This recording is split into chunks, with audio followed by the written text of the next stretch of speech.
All right, good evening, everyone, and thank you again for joining me for another episode of Ink and Chat. I am Sabrina Wiggins, your host, and tonight we are joined with Miss Pamela Grisham, and I just wanted to be able to introduce you to another one of my fellow self-published authors. Um, Ooh. Miss Grisham, her book Tiny the Giraffe. She's going to give us a little bit more about this and all about what inspired her to write this book. Good evening, Miss Pamela. How are you this evening? Hello, hello. I am wonderful. Thank you for having me. Yes, and thank you so much for joining us. Now, as we get ready to get into this, tell us a little bit more. Do you have a copy of your book that you can show our audience I a picture of do. the cover? Yes, I show do. it to them. So Yes. this is my book, Tiny the Giraffe. Again, I am the author and longtime co-worker, a beautiful person. Deborah Hunter is the illustrator. Okay, great, great. Now, so let's get into it a little bit. Tell us a little bit more about your book.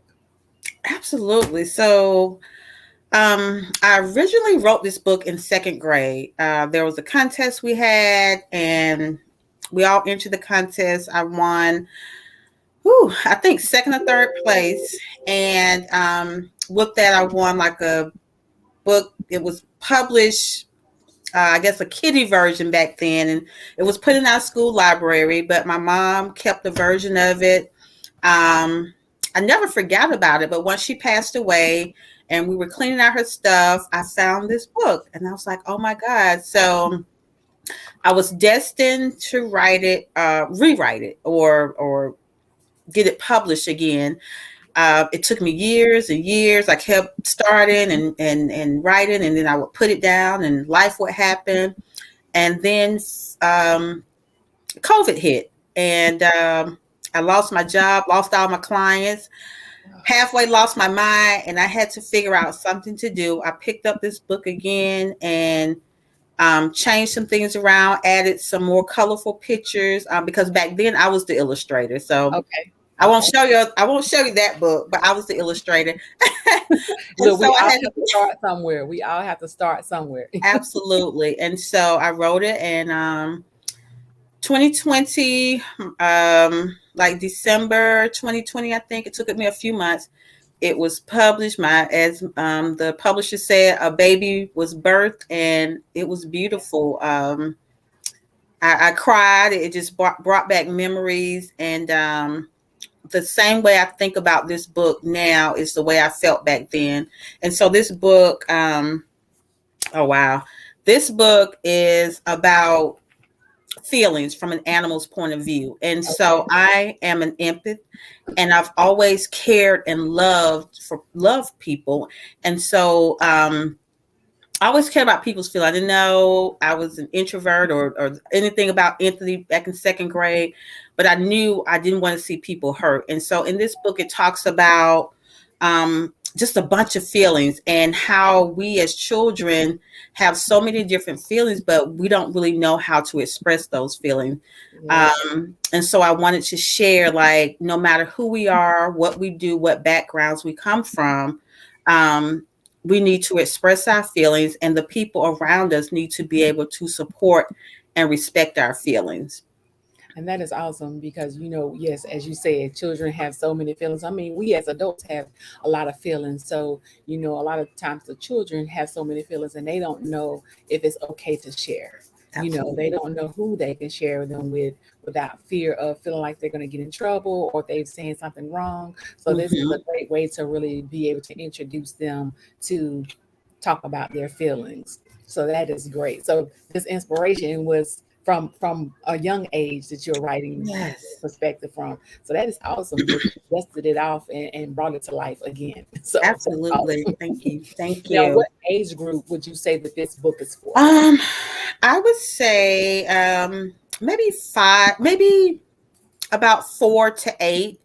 Okay. Um, 4 to 8, but just for anybody, because I have there's some pages in here where it talks about like the pictures and the colors are for the younger kids, and Yes. then the words itself as you get older. And then there's some pages on there where it's just some blank pages with lines. It's like, talk about your feelings. How are you feeling today? And then for our younger kids, there are coloring sheets like, how are you feeling today? You're still talking about your feelings. Right, right. And that's important. That's important having that those extra pages to get them to kind of write it down to help them engage a little bit. So that is really awesome. Now, as you were saying, you know what I'm saying, life happened and you kind of picked it up, put it down. How was that journey of now coming back, taking your book that you've written when you were a young child, now taking it as an adult and revamping it? How was your writing journey? Tell us a little bit more how that journey went for you as an adult. Wow. Yeah, absolutely. So I've always been a writer. I love to read. All my kids are readers. Um, and so for me, it was again like just having those, just being that same person, Yeah. but wiser, but still having love for people. Like I'm a child psychologist. Okay. So for me, it was just an adult version of the way I felt as a kid. And it just helped me along the way to be able to express myself because I cried a lot as a kid. Like whether I was happy, if I was sad, if somebody else was crying, like I cried a lot. And so through that journey, I'm an educator as well. So with teaching Okay. my kids, um, it helped me to be more supportive to them with whatever that they were going through, to be able to understand what they were going through. And Yes. so with my writing, I continue. I love to journal. I tell people, I like, you should journal. Even the young kids, like I journal a lot, and so it allows me to go back and reflect on where I was, where I'm going, where I'm trying to be in life. Yeah, and that's good. And just to go back to what you were saying about journaling and being able to kind of process those feelings on paper versus trying to process them in your head. A lot of times it's just a way of just getting it out, and just being able to understand and be clear of what you're feeling, Absolutely. so that is awesome. And with your walk, not only as a therapist but as an educator, how do you utilize this tool for your children exactly in your classrooms? Because I know that this has to be powerful for them to be able to also just to take home and maybe even having dialogue with their parents. Right. And so it's important. So like I'll give you one example. For my younger kids, I tell them, or for anybody, if Hmm. if you can't, because a lot of people can't, even as adults, we don't know how to express ourselves. And so Yeah. I tell them to put it down on paper. Um, when we're doing therapy and the kids don't want to talk that day, I'm like, well, let's write it down. So you write me a note, I write you a note. And once they go home to their parents, it's like the same thing. I send that journal home with them. Those kids write those feelings or thoughts down on that paper, Hmm. and then the parent, maybe at the end of the week or maybe every day, depending on what that child may be going through, it's like that parent can go back to that book and be like, oh, Timmy was feeling upset today. And then maybe she'll write, well, what made you upset? And it starts a conversation from that book, opposed to last week or last month, Timmy didn't want to talk at all. So Right. that's his way of talking. And that's why I feel journaling is so important. Oh, and I agree with you. Most definitely agree. Now, tell me what's your thoughts on and what the importance for you as well as diversity in books, especially with our young children, having more diverse characters, maybe actually having characters that resemble them, that speak like them, that think like them, because we're in a time where now we're seeing more of African American authors writing stories that help our children reflect and be able to see someone that looks like them. Absolutely. So it's important for me personally to have diversity in my books and in my writing, and even in my classroom. Like you really just answered that question, because I want the kids to know that um, I teach them like we can be whatever we want to be the best version of you that you can be, and to know that we can go out and we can be doctors and we can be lawyers, and there's so much more that we can do. And I think it's important that kids see that, opposed to just hearing it. Like, we talk about Black history all the time. And I love Black history, don't get me wrong, but I also teach my own kids, but also my students, like, let's talk about right now. Let's talk about what we can do, what we can be in the future, what we can do right now. These are people, there are people right here that are living in your community that look just like us, that are doing some amazing things. And so for my kids, I like, we go out, we write letters to Congress, um, we socialize with different people so that they can know, like, oh, it's okay, we can have a place at the table as well, opposed to just standing on the outside and hearing about those people. We can also have a place at that table and use our voices. That's awesome. That is really awesome. And in that process of you writing those letters, now have you received any responses back? That help the kids kind of engage and feel like what they're saying and what they've written really means something. Yes, we do. Again, like, we meet. I'll give you a prime example. We met with Stacey Abrams. We wrote her a letter, Oh, and we were cool. telling her some things that were going on in the community. And so I'm an activist as well. And Okay. so I call my kids. They are. I have two younger girls. They're my mini activists. They go everywhere I go, to from Washington to the Gold Dome. Like, they're right on my side. And so when we wrote her, we hadn't heard anything back in a while, and then it was just a blessing that she actually called us back. We had a short little conversation, but long enough for us to share what we wanted from the community, what we expected from her. And then maybe a couple of weeks later, we had the opportunity to sit down for dinner with her. Oh, And so that was really important, to be face to face and to have those real conversations. yes. Um, Oh, and that's awesome. That is absolutely, really awesome. So I'm sure that the kids were excited about that. we were. That is good. That is good. Now, what book in any genre has inspired you along the way in your writing and your readings, that that you would say that gives you hope, that inspires you, encourages you to kind of push forward? Absolutely. There are two books. Hmm. The first book is The Skin I'm In. Okay. Um, and the author, I always forget the author, but her name is Sharon G. Flake. Okay. And it's a book that I read as a child. It's a book that my 23-year-old read, and I have a 11-year-old. And so in this book, it speaks from a seventh grade point of view, Mhm. where she was uncomfortable with the skin she was in. And so this is where we talk about, I'm constantly have to talk to my 11-year-old about her blackness. Like, be the best version of you that you can be. There are going to be some barriers because we're black, Yeah. but you can do it. And so I love that book, because that seventh grader was, back then, was facing a lot, Yeah. and she didn't necessarily have that support. And so I tell my kids, the 23-year-old and the 11-year-old, like, I'm your support system. We have so much support. So when you go out there to be that doctor or that attorney or that gymnast or whatever it is you want to be, always be comfortable with the skin that you are in. Yes, that is awesome. That is really awesome. And it's such an important message to relay to our children. Being comfortable with it in their skin, no matter what the world may say or how they may look at them. Just to accept who they are, because they are beautiful, they're dynamic, they're awesome. In their skin. So Absolutely. that's Yes. awesome. Now, besides your own book, what other children's book have you read that you really enjoy?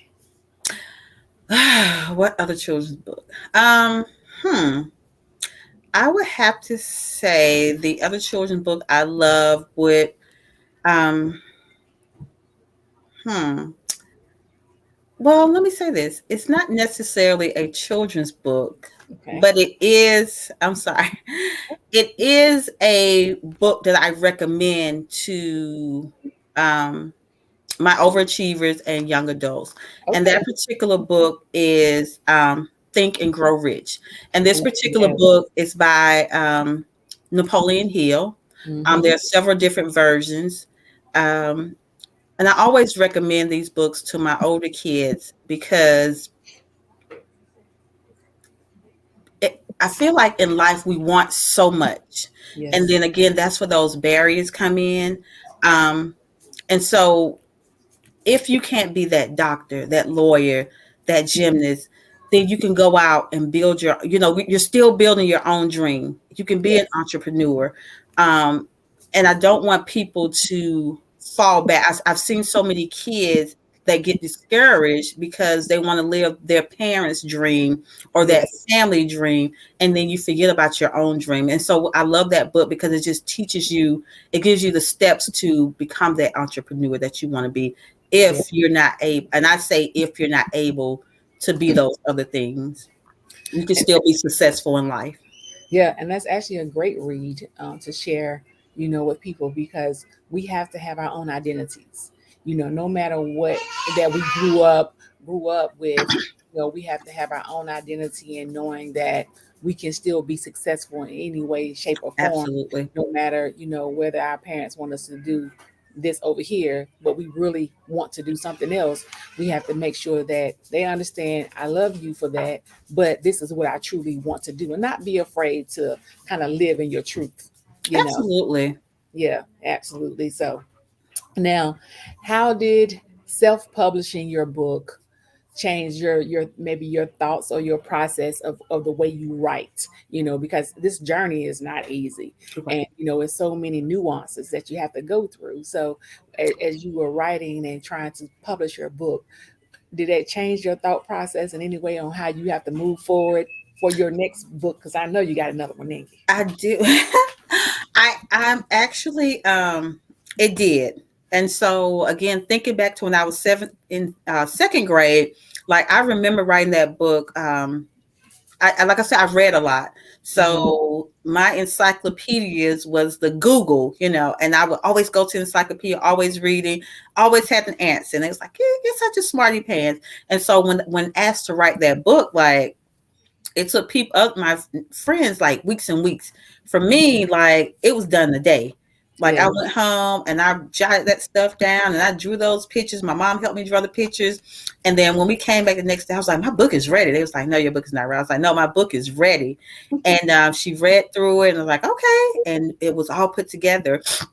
And so once I tried to rewrite it again, I was like, oh, this will be a cinch. And it wasn't. Um, it was for instance, my illustrator, she's a perfectionist, and I can be sometimes, but she was like, I was like, she said, I can have this back in about 2 weeks. And I was like, okay, cool.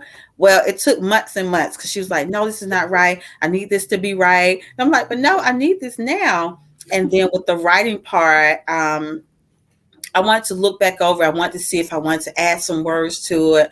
And I did add a few words here and there. Um, but then I wanted to make sure I was truly happy with it. I wanted to make sure that the pictures went along with it. Once I sent it in, it was like the colors weren't right. It was like the words had kind of mixed all up over the paper. The font had changed. And so it became a headache, which is why I put it down again. I was like, okay, I got so many other things to do in life. Yes. I could put this down for now. And so it was a journey, but I wouldn't change a thing about it. Yes. Um, Last year, I helped my son publish his first book. He Oh. writes poetry, and Okay. so even with that journey, it was a learning process, and we learned a lot together. Mhm. Um, I remember people saying you should self-publish so easy. It was not that easy for me. It's not. Somebody else made something different, say something different, but it was not that easy for me. It was a lot of hard work. I will never forget it. It was very passionate to me, and it did feel like I had given birth because I had to do so many things over again. Yes.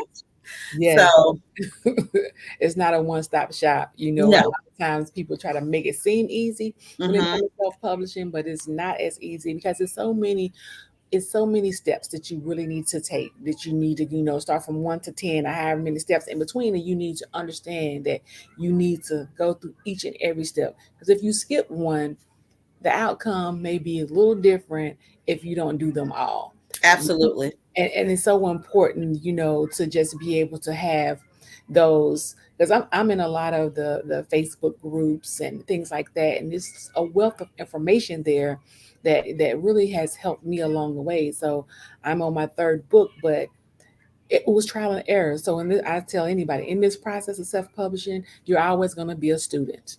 No matter Yes. what, you're always going to be a student. Just like in life, you're always going to be a student as you go through any process. That you will be able to, as you move forward, it's always going to be something you're going to be learning constantly over and over. So, Yes. so I can only imagine. Um, even though you had your book written already from years before, now revamping it and really bringing it to life from adults' perspective on how you would like to see it now versus when you was in second grade. Yes. Yes. So now, can you tell us a little bit more what you have in the works of your next story? Wow. Um, hmm. I am so I wear many different hats. And so right now, my goal is to open up. I think I'm gonna. I want to write again, but I Mhm. want to do more. And I kind of feel like this is a self help book, but I want to do. I want to focus more on self help book. I feel like so many of our people are hurting, Mhm. and with me studying this child psychology, I want to start with our younger kids and work with our families. So my goal is right now. I'm trying to.